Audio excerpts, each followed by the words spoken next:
So till now, we have seen different kinds of fluid machines, such as turbines, pumps, compressors.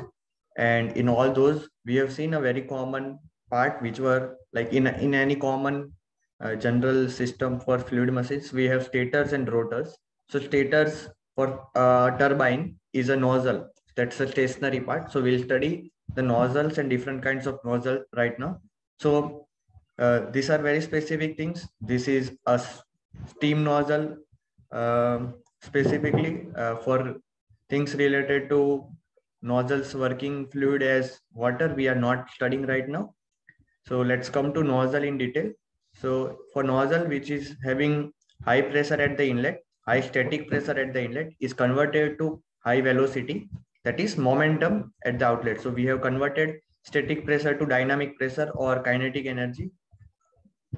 And wherever I say O or not in the subscript is outlet, I in the subscript is inlet.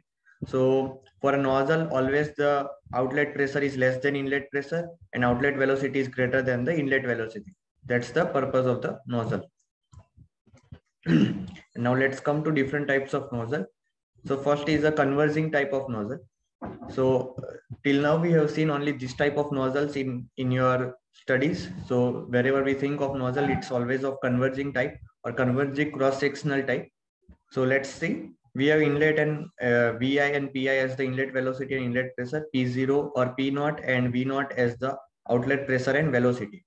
So what's the working type for this is, let's see more in detail. So when we use Bernoulli's equation, first we use mass flow rate equation. So mass flow rate will be rho AV.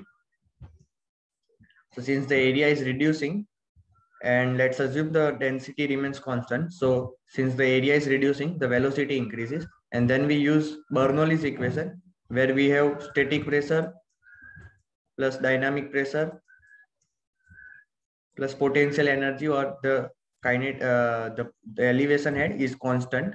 So since the velocity increase, the dynamic pressure, dynamic head increase, and the static head reduce. So that's the purpose of the nozzle. So we are satisfied.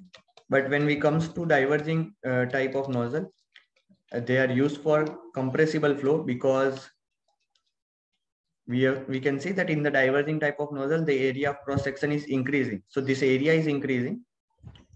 We want the velocity to also increase. So that is only possible if we decrease the density or we play around with the density of the fluid. So in that type of thing, we need a compressible type of fluid to work in the diverging type.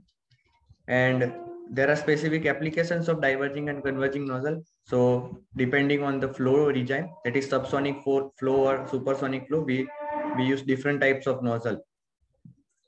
And the last is the converging and diverging type nozzle. So it's, in short, it is said as CD nozzle or D level nozzle.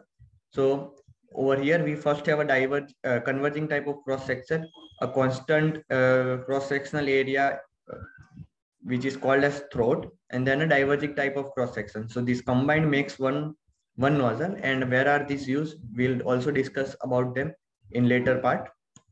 And the flow through nozzle are always isoentropic flow. This is because the flow is very fast, and isoentropic flows are a representation of very fast flow.